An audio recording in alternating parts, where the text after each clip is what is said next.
আসসালামু আলাইকুম রহমতুল্লাহ। আজকে আমরা আসলাম হজরত আয়েশা রাদিয়াল্লাহু তাআলা আনহা মসজিদ, অর্থাৎ মিকাত, যেখান থেকে উমরা করার জন্য নিয়াত আর কি বের হয়, তারপর নিয়াত করতে হয়, এখানে 2 রাকাত নামাজ পড়ে সেই জায়গায় আসলাম। মসজিদের নাম হলো হজরত আয়েশা রাদিয়াল্লাহু তাআলা আনহা মসজিদ। দেখতেছেন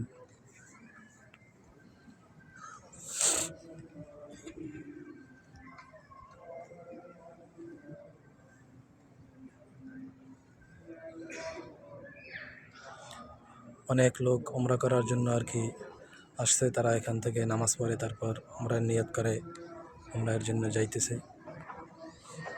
তো আপনারা দেখতেছেন কত সুন্দর, কত চমৎকার মসজিদ।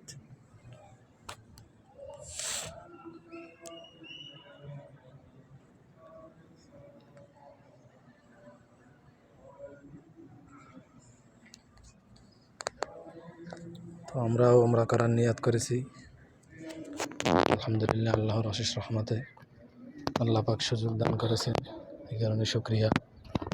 আমরা এখন উমরা করতে যাব। আপনারা দেখলেন হজরত আয়েশা রাদিয়াল্লাহু তাআলা আনহা মসজিদ, কত চমৎকার একটি মসজিদ।